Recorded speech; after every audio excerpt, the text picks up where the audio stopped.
ठीक है, thank you. Yes, good morning everyone. ठीक है, 10 मिनट्स में क्वालिटेटिव रिसर्च प्रोसेस को वापस से ले रहा हूं, 10 मिनट्स ओनली, फिर हम उसके बाद आगे की बात करेंगे। क्लियर? यस, मैंने आपको डिफरेंस बता दिया था क्वांटिटेटिव रिसर्च प्रोसेस के अंदर और क्वालिटेटिव रिसर्च प्रोसेस के अंदर। क्लियर? स्टेप्स को हम डिस्कस कर चुके थे। पहली स्टेप को हम वापस से देख रहे हैं फटाफट से, क्या डिफरेंस है क्वांटिटेटिव और क्वालिटेटिव रिसर्च प्रोसेस के अंदर। क्लियर? स्टेप्स आपको सीधी याद रखनी है कि कौन कौन सी स्टेप्स इसके अंदर इंक्लूड होती है। डायरेक्ट क्वेश्चन मिलता है आपको एग्जाम में, which step is included in quantitative research process except. Clear? तो आपको पता होनी चाहिए कि कौन सी स्टेप इसके अंदर नहीं मिलती। सपोज ऑप्शन ए आया formulation of the problem. Clear? Option B में मिल गया आपको like select the research design. Option C में मिल गया आपको सेलेक्ट द सैंपल। और ऑप्शन डी में आपको मिल गया इस तरीके से कुछ भी कि like right the principle of research, या ऐसा कुछ भी ऑप्शन आपको मिल सकता है। क्लियर? तो ध्यान रहे कि उसकी स्टेप्स कौन सी हैं आपकी, वो पता होने चाहिए। रिसर्च प्रिंसिपल जनरली उसकी स्टेप नहीं है। क्लियर? तो आपको स्टेप पता होनी चाहिए कि कौन कौन सी इसमें जनरली क्वेश्चंस आपको इसी तरीके से मिल सकता है रिसर्च प्रोसेस से, कि कौन सी स्टेप जो है इसके अंदर इंक्लूड है और कौन सी उसके अंदर नहीं है। ये आपको जनरली ध्यान रखना है। क्लियर? तो डिटेल में जानना चाहते हैं रिसर्च के बारे में, दैट इज क्वांटिटेटिव और क्वालिटेटिव। मैंने दो बेसिस पे आपको डिवाइड किया था टाइप्स ऑफ रिसर्च के अंदर, बेस्ड ऑन पर्पस हमने बेसिक रिसर्च देखा था और अप्लाइड रिसर्च देखा था। थोड़ा सा अगर रिकॉल कर पा रहे होंगे तो बेसिक रिसर्च मैंने कहा था थ्योरी को डेवलप करते हैं, जनरली न्यू थ्योरी जनरेट करते हैं। और अप्लाइड रिसर्च जो इमीडिएट कोई प्रॉब्लम होती है उसको सोल्व करने के लिए हम इमीडिएट जनरली को रिसर्च करते हैं। कोई मेडिकेशन चाहिए, कोई वैक्सीन आइडेंटिफाई करनी है, इन्वेंटेड करनी है, लाइक दैट, तो उसके लिए अप्लाइड रिसर्च को हम यूज करते हैं। नेक्स्ट मैंने बात की थी आपको based on approach, two type की रिसर्च की मैंने आपसे बात की थी, क्वांटिटेटिव और क्वालिटेटिव। क्वांटिटेटिव मैंने आपको कहा था रिलेटेड विद द नंबर और न्यूमेरिकल फॉर्म से होती है, और जो डिस्क्रिप्टिव फॉर्म में होती है, नैरेटिव फॉर्म में होती है, वो कौन सी होती है? क्वालिटेटिव होती है। क्वांटिटेटिव स्टेप की जो रिसर्च प्रोसेस उसकी सारी स्टेप्स हम डिटेल में पढ़ चुके थे। क्वालिटेटिव को हम देख चुके हैं। मैं 5 मिनट में आपको शॉर्ट में एक्सप्लेन कर रहा हूं। पहली जो स्टेप थी generally, that is identify the research problem area. Clear? यहां पे मैंने वर्ड यूज किया है identify the research problem area, और वहां पे मैंने लिखा था कि identify and formulate the research problem, like research question भी बोलते हैं। क्या डिफरेंस आज पे मैं बात करूंगा। क्लियर? तो थोड़ा सा डिफरेंस मैंने आपको बताया था कि जनरली हम क्या करते हैं, जब भी कोई प्रॉब्लम को आइडेंटिफाई करने जाते हैं तो हम क्या करते हैं, किसी ब्रॉड एस्पेक्ट के बारे में थिंक करते हैं। मैंने आपको एग्जांपल दिया था, हम ब्रोंकाइटिस पे भी स्टडी कर रहे हैं, तो just we are going to start the study on the bronchitis. तो just before we think about the respiratory disease, हमने रेस्पिरेटरी डिजीज के बारे में ब्रॉड थिंकिंग की। देन जब हम क्वांटिटेटिव रिसर्च स्टार्ट करते हैं तो हम उसको क्या करते हैं, नैरो करते हैं। नैरो के बाद हम सीओपीडी के बारे में सोचा, यार इसमें 2 डिजीज है, फिर हम ब्रोंकाइटिस पर आए, लाइक दैट। तो आपने नैरो तो कर दिया स्टेटमेंट को, लेकिन जब आप रिसर्च स्टडी को कंडक्ट कर रहे हैं उससे पहले ही आपने उसको क्या कर दिया, नैरो कर दिया और उसको रिटन फॉर्म में मेंशन कर दिया। मैं इसको एक्सप्लेन कर चुका हूं ऑलरेडी, इससे ज्यादा मैं डिटेल में नहीं जा रहा हूं। अंडरस्टूड? क्वालिटेटिव रिसर्च जो सेटिंग है सेम यहां पर भी होता है। यहां पर भी हम किसी स्टडी के बारे में, किसी प्रॉब्लम के बारे में जब हम स्टडी करने जा रहे हैं तो just we think broader about the aspect. ठीक है, हमें किसी का इंटरव्यू लेना है, किसी का लाइव एक्सपीरियंस जानना है कि यहाँ पे जो अर्थक्वेक से अफेक्टेड लोग थे, सुनामी से अफेक्टेड लोग थे, उनका लाइव एक्सपीरियंस में जानना है, लाइक। तो just you think in your mind, आपने इमेजिनेशन कर दिया कि मुझे इसके बारे में उनका लाइव एक्सपीरियंस, जो भी सफरर है उनसे मुझे जानना, आपने तो सोच लिया। ठीक है? लेकिन जब आप रिसर्च स्टडी कंडक्ट करेंगे तो उसको धीरे धीरे आप नैरो करते हुए चले जाएंगे कि आपने क्या फेस किया, ठीक है, अचानक से क्या हुआ था, फिर आपने कुछ और क्वेश्चंस कर लिए, तो देन आप उसको नैरो करते हैं। नैरो तो हम यहां पर भी करते हैं, लेकिन during the course of the study हम क्या करते हैं, जनरली उसको नैरो करते हुए चले जाते हैं। एंड वी कैन मैनिपुलेटेड और we can change the problem, ठीक है, according to the need of the study. हम थोड़ा सा क्या करते हैं, उसके अंदर मैनिपुलेशन चेंज कर, लेकिन क्वांटिटेटिव रिसर्च में ऐसा नहीं होता है। वहां पे जनरली हमने क्या कर दिया, प्रॉब्लम स्टेटमेंट फिक्स कर दिया, हमें उसी के बारे में क्या करनी है भैया, स्टडी करनी है। That's the difference between the quantitative and qualitative के फर्स्ट स्टेप के अंदर। अंडरस्टूड? क्लियर? सेकंड मैंने आपसे बात की थी formulating the broad study objective. Clear? Objective हम क्वांटिटेटिव रिसर्च में भी बनाते हैं, ठीक है, लेकिन मैंने आपको कहा था जब क्वांटिटेटिव रिसर्च हम कर रहे थे, clear, objective provide the guidelines to us, हमें गाइडलाइन देता है कि किस दिशा में, किस डायरेक्शन में हमें क्या करना है, स्टडी करना है। जैसे हमने स्टेटमेंट बनाया था कि हम ब्रोंकाइटिस के ऊपर नॉलेज असेस कर रहे हैं, मैं इसी स्टेटमेंट से लेते हुए चल रहा हूं। ठीक है, हम ब्रोंकाइटिस के ऊपर नॉलेज असेस कर रहे थे बीएससी नर्सिंग थर्ड ईयर के स्टूडेंट्स का। ठीक, तो हमने ऑब्जेक्टिव बनाया था कि सबसे पहले हम क्या करेंगे, प्री टेस्ट लेंगे उनका, फिर हम उनको लेसन प्लान बताएंगे, सेकंड ऑब्जेक्टिव। थर्ड क्या बनाया, हम उसका पोस्ट टेस्ट लेंगे। फोर्थ ऑब्जेक्टिव हमने क्या बनाया था, उनका रिलेशनशिप देखेंगे डेमोग्राफिक वेरिएबल्स का और नॉलेज स्कोर का। ठीक है, उसमें आप दो ऑब्जेक्टिव बना सकते हो कि हम प्री टेस्ट नॉलेज स्कोर का डेमोग्राफिक वेरिएबल से रिलेशन देखेंगे और पोस्ट टेस्ट का भी देखेंगे, अगर इफ यू वांट आप बना सकते हैं, डिपेंड ऑन यू। तो हम क्या जो एनालिसिस करेंगे वो इसी के बेसिस पे करेंगे, और स्टडी में हम कुछ भी नहीं करेंगे नया। हम सोचेंगे इसमें और कुछ नया कर दें, नहीं लेसन प्लान की जगह हम कुछ और कर दें, हम कोई फ्लैश कार्ड दे दें या कोई स्ट्रक्चर टीचिंग प्रोग्राम बना दें, ऐसा तो हम उसको चेंज नहीं कर सकते। वो हमने फिक्स कर दिया, उसी के अकॉर्डिंग हमें क्या करना है, चलना है। समझ में आ रही कहानी। लेकिन जनरली क्वालिटेटिव रिसर्च जो स्टडी है, वहां पर रिसर्च ऑब्जेक्टिव आप डिसाइड तो करते हैं, clear, but you can modify according to the need of the study. आपने सोचा कि मुझे लाइव एक्सपीरियंस के बारे में जो भी सफर है उनका मुझे इंटरव्यू लेना है, मुझे उनका एक्सपीरियंस जानना है। समझ में आ रही है। लेकिन जब आप उनका इंटरव्यू लेने जाते हैं, मैंने कहा ना कुछ सवाल फिक्स होते हैं, कुछ आपको उस टाइम पे कुछ नई चीज आती है तो आप कुछ दूसरे डायरेक्शन में चले जाते हैं, डीरेल हो जाते हैं। कभी टीचर पढ़ा रहा होता है, आपने देखा होगा, पढ़ाते पढ़ाते कोई टॉपिक आया, उसमें कोई नई कहानी आ गई तो उसमें थोड़ा सा डीरेल हो जाता है, दैट इज डीरेलमेंट। साइकेट्री में पढ़ेंगे अपन, है ना, डीरेलमेंट हो जाता है। क्लियर। तो लाइक दैट कि आपको जो क्वालिटेटिव रिसर्च जब करने जा रहे हैं आप, तो आपका ऑब्जेक्टिव जो है, आपको आप पहले थिंक करते हैं, फॉर्मुलेट करते हैं, but you can change the research objective according to the need of the study. But quantitative research के अंदर ऐसा नहीं है, वहां सारी कहानी क्या है भैया, फिक्स है। Understood, clear. नेक्स्ट मैंने आपसे बात की थी रिव्यू ऑफ लिटरेचर की। क्लियर। मैंने कहा जब भी अपन कोई स्टडी करते हैं तो प्रीवियस स्टडीज या प्रीवियस उस टॉपिक के ऊपर, क्लियर, जो भी स्टडीज हुई तो उनको क्या करते हैं, रिव्यू करते हैं। समझ में आ रही है। इससे हम क्या करते हैं, उनका रेफरेंस हम हमारी स्टडी में लगाते हैं कि पहले ये स्टडी हुई थी, क्लियर, और वहां पे उसमें ये रेस्ट्रिक्शंस थे, क्लियर, ये उनमें कमियां थी, क्लियर। तो हम उसको क्या कर रहे हैं, हम हमारी स्टडी में क्या कर रहे हैं, मॉडिफाई कर रहे हैं। सपोज उन्होंने BSc nursing first second year students पे किया था स्टडी, हम थर्ड ईयर पे कर रहे हैं, हम थर्ड ईयर फोर्थ ईयर को भी इंक्लूड कर रहे हैं। लाइक दैट जो भी कमी है, एग्जांपल दे रहा हूं मैं आपको, हम रिव्यू ऑफ लिटरेचर से सुधारते हैं, क्लियर।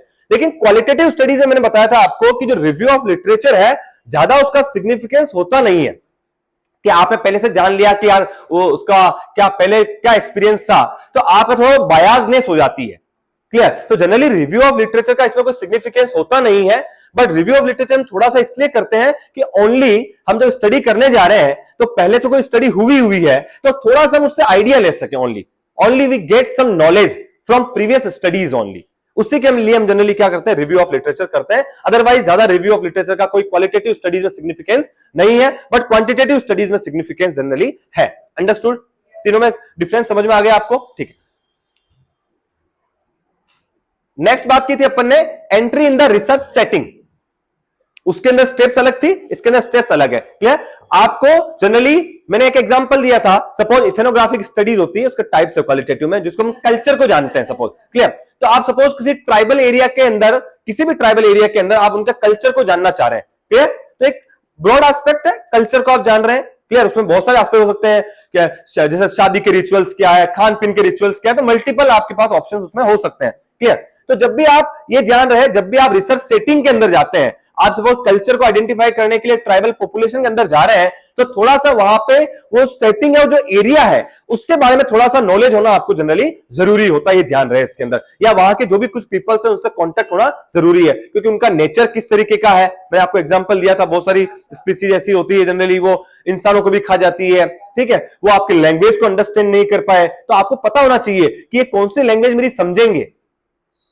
एग्जाम्पल दे रहा हूं आपको, क्लियर। तो आपको जो रिसर्च सेटिंग है आपकी, जिसपे आप सेटिंग क्या होती है पता है ना, रिसर्च सेटिंग, जहां पर आप स्टडी को क्या करते हैं, कंडक्ट करते हैं। उसको क्या आ सकता है, इसी तरीके से क्वेश्चंस आते हैं भैया, सीधा सीधा, क्लियर, और ज्यादा कुछ घुमाव फिराव नहीं है, इससे आता है। तो आप लैंग्वेज पढ़ना आना चाहिए, सीधी सी कहानी है, क्लियर। कि जो आपका जो एरिया जहां पर आप रिसर्च स्टडी क्या करते हैं, कंडक्ट करते हैं, उसको क्या वर्ड यूज करते हैं भैया उसके, that is a research setting.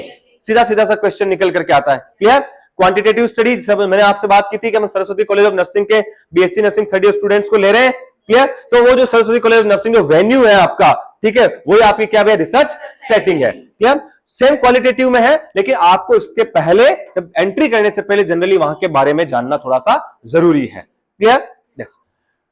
Study setting research approach और डिजाइन बहुत सारी होती है। मैंने आपको जैसे एक एग्जांपल दिया आपको कि लाइव एक्सपीरियंस जानना है, जो अर्थक्वेक से सफरर हैं लोग उनका जानना है, या कोई सुनामी से सफरर लोग हैं उनके लाइव एक्सपीरियंस जानना, that is a phenomena, that is a phenomena, एक घटना है, क्लियर, तो उसको बोलते हैं फिनोमिनोलॉजिकल रिसर्च। लाइक मैंने आपको कहा कि कल्चर को जानना है, clear, that is a ethnographic research, clear. इसके बहुत सारे टाइप्स हैं, मैं अप्रोच और डिजाइन पढ़ाऊंगा तो वहां पे बात करूंगा, क्लियर। सेलेक्ट ए स्मॉल सैंपल, मैंने आपको कहा था कि जब भी हम सैंपल को सेलेक्ट करते हैं हम हमारे अकॉर्डिंग सैंपल को सेलेक्ट नहीं कर सकते, भैया याद रहे अच्छे से। मैंने कहा कि क्वांटिटेटिव स्टडीज के अंदर जब भी आप सैंपल को सेलेक्ट करते हैं उसके कुछ रूल्स होते हैं, कुछ गाइडलाइंस होती है, सैंपल साइज को कैलकुलेशन करने का कुछ तरीका होता है, वो हम बाद में बात करेंगे सैंपलिंग के अंदर, समझ में आ रही है। लेकिन क्वालिटेटिव स्टडीज के अंदर ऐसी कोई स्पेशल गाइडलाइन नहीं होती है, बस याद रहे कि जनरली हम क्वालिटेटिव स्टडीज के अंदर स्मॉल सैंपल साइज क्या करते हैं, लेते हैं, ये याद रहे आपको। कि अगर सीधा क्वेश्चन मिलता है आपको कि कौन सी which type of studies having the required the small sample size, clear, तो उसमें क्वांटिटेटिव हो सकता है, फिर उसमें बी ऑप्शन होता है ट्रू एक्सपेरिमेंटल, ऑप्शन सी हो सकता है क्वासी एक्सपेरिमेंटल, ऑप्शन डी हो सकता है qualitative research.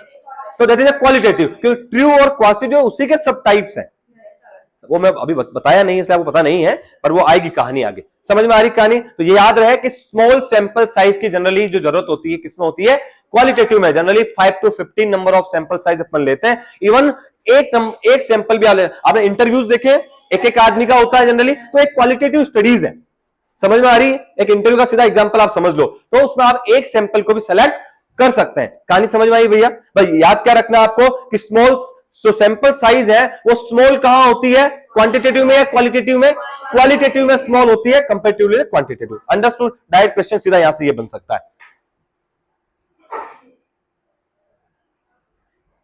Yes, ethical consideration बता चुका हूं मैं आपको कि before conducting the research study you just get the permission from your competent authority. Even जो आप स्टडी यहां कंडक्ट कर रहे हैं ऑर्गेनाइजेशन के अंदर वहां की अथॉरिटी से, एज वेल एज जहां आप कर रहे हैं, क्लियर। सपोज मैंने कहा कि आप सपोज थर्ड ईयर स्टूडेंट्स जो है कॉलेज के वहां से कर रहे हैं, तो वहां का जो प्रिंसिपल है ना, उससे भी आपको परमिशन लेनी है, क्लियर। जिस कल्चर में जा रहे हैं वहां भी कोई अथॉरिटी है तो वहां से आपको परमिशन लेनी है।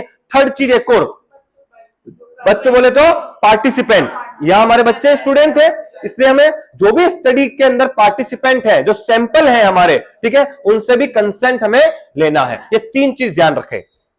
कंसेंट लेना है किस किस से, एडमिनिस्ट्रेटिव सपोर्ट से। क्वेश्चन सीधा मिल सकता है भैया इथिकल कंसिडरेशन के अंदर, ठीक है, आपको इथिकल कमिटी से अप्रूवल जो है, गाइडलाइन, क्लियर, वो आपको लेनी है, क्लियर। कहां से लेनी, एक्सेप्ट में पूछ सकते हैं, ठीक है, कैसे भी क्वेश्चन आ सकता है। तो जो भी आपकी कॉम्पिटिटिव अथॉरिटी है आपकी उससे लेनी है, एडमिनिस्ट्रेटिव अथॉरिटी है आपकी, जहां पे आप स्टडी, जहां पे आप suppose if you are student तो आपका यूनिवर्सिटी डीन, प्रिंसिपल जो भी हो सकता है, जो भी कमिटी मेंबर है उनसे आपको लेनी है, ठीक है। रिसर्च रिव्यू बोर्ड होता है जनरली, ठीक है, वो परमिशन आपको देता है। जहां पे सेटिंग जो आपका एरिया है वहां की कॉम्पिटेंट अथॉरिटी से लेनी है, और जो रिसर्च के जो पार्टिसिपेंट्स हैं, जो सैंपल है आपके, ठीक है, उनसे भी आपको कंसेंट लेना है कि we are willing to participate in your study, हम विलिंग है आपकी स्टडी में पार्टिसिपेट करने के लिए। इतना सा आपको ध्यान रहे, तीन कहानी ध्यान रखनी, क्लियर। और जो भी आपकी स्टडी होगी वो आपकी जो इथिकल गाइडलाइंस होती है आपकी वहां की, जो भी आप ऑर्गेनाइजेशन की, उस गाइडलाइन को फुलफिल कर रही है तो कमेटी आपको अप्रूवल दे देगी, और गाइडलाइन अगर फुलफिल नहीं करे तो आपकी कमेटी आपको अप्रूवल नहीं देगी, clear. Planning tool for the data collection, clear. मैंने आपसे यहां तीन चीज बताई थी आपको कि जब हम क्वांटिटेटिव स्टडीज कर रहे थे, क्लियर, तो वहां पे जनरली हम आइदर स्टैंडर्ड टूल को यूज करते हैं या सेल्फ स्ट्रक्चर्ड टूल को अपन यूज कर रहे थे। मैंने आपको एग्जांपल दिया था स्टैंडर्ड, सपोज आप किसी का पेन चेक कर रहे हैं या एंजाइटी चेक कर रहे हैं किसी की, क्लियर, तो आपने वास्ट स्केल यूज कर दिया था, विजुअल एनालॉगस स्केल, जिसको न्यूमेरिक पेन रेटिंग स्केल बोलते हैं, क्लियर। और जनरली आप बच्चों में पेन सर्च करते हो, वॉन्ग बैकर स्केल आपने यूज कर दी सपोज, है ना, जो फेशियल एक्सप्रेशन से आप देखते हैं, नाम सुना होगा, क्लियर। अगर सीधा क्वेश्चन आता है भैया एग्जाम में, है ना, चिल्ड्रन के अंदर जनरली पेन को असेस करने के लिए which type of scale we are using, clear, तो that is Wong Baker scale, जो स्माइल के ना, क्राई कर रहा है, रो रहा है, लाइक फेसेस रीड करते हैं, ठीक है। तो इसका मेरा पार्ट नहीं है, बट बता रहा हूं मैं आपको, आ सकता है क्वेश्चन बहुत बार आया हुआ है इससे, ठीक है। और एडल्ट के अंदर जनरली अपन जो है जो यूज करते हैं पेन को, वास्ट स्केल यूज करते हैं। सपोज अगर ऑप्शन में वास्ट स्केल नहीं है तो याद रहे उसमें ऑप्शन में आपको न्यूमेरिक पेन रेटिंग स्केल भी दिया हो सकता है, तो वही चीज है भैया, ठीक है, उसमें भी नंबर्स होते हैं, न्यूमेरिक पेन रेटिंग स्केल। समझ में आ रही है? क्योंकि आपके दिमाग में वही रहे कि नहीं यार वास्ट स्केल नहीं है तो क्वेश्चन गलत है, हम कहते हैं क्वेश्चन गलत है, बहुत बार कहते हैं, तो ऐसा नहीं है। समझ में आई? तो आप स्टैंडर्ड टूल को यूज कर सकते हैं, आइदर आप सेल्फ स्ट्रक्चर्ड मतलब आपने खुद बनाया है, समझ में आई? जैसे आपने क्वेश्चनर बनाए नॉलेज असेस करने के लिए, तो वो आपका टूल क्या हो गया? सेल्फ स्ट्रक्चर्ड आपका हो गया। लेकिन जो भी सेल्फ स्ट्रक्चर्ड टूल होता है भैया उसको वैलिडिटी और रिलायबिलिटी उसकी निकालनी पड़ती है, टूल आपका वैलिड है या रिलायबल है। और ये क्या चीज होती है मैं बता चुका हूं ऑलरेडी। समझ में आ गई? वैलिडिटी क्या होती है, रिलायबिलिटी क्या होती है, समझ में आ गई कहानी? तो आपको टूल जनरली बनाना है यहां पे, ठीक है? और then planning tool for the data collection, planning करनी है आपको क्या है, आप कौन से मेथड से जा रहे हैं, इंटरव्यू ले रहे हैं, इंटरव्यू एक हो सकता है आपका, ठीक है, आप वीडियो रिकॉर्डिंग से कर रहे हैं, ठीक है, या टेप रिकॉर्डिंग से कर रहे हैं, ठीक है। देन आपको क्या करना है, डेटा को क्या करना है भैया, कलेक्ट करना है, ठीक है। डेटा कलेक्ट करने के लिए आप जनरली वही टेप रिकॉर्डिंग या वीडियो रिकॉर्डिंग यूज कर सकते हैं, या किसी से इंटरव्यू ले रहे हैं तो आप डिस्क्रिप्टिव फॉर्म में या नरेशन फॉर्म के अंदर उसको जनरली क्या कर सकते हैं, मेंशन कर सकते हैं। इसी तरीके से अपन जनरली करते हैं। और टूल फॉर डेटा कलेक्शन हो गया आपका, कलेक्टिंग डेटा हो गया। Organising data for the analysis, ठीक है। एज सच यहाँ पे कोई न्यूमेरिकल एनालिसिस तो यहाँ पर होता नहीं, स्टैटिस्टिकल एनालिसिस जनरली यहाँ पर नहीं होता है। तो आप जो भी है, आपको जो भी डेटा आया है आप उसको जनरली कुछ कैटेगरी वाइज आपने डिवाइड कर दिया, भैया ये इस कैटेगरी के ये है, आपने उसको प्रेजेंटेशन में बना दिया या स्टेप बाय स्टेप लैडरिंग कर दिया उन्होंने कि यार ये इसके बाद ये स्टेप, इसके बाद ये स्टेप, ऐसे आप उसको एक तरह से क्या कर सकते हैं, ऑर्गेनाइज कर सकते हैं। बाकी यहाँ पे जनरली कोई एनालिसिस क्वालिटेटिव स्टडीज में नहीं होता है। क्लियर? ध्यान रहे आपको। क्लियर?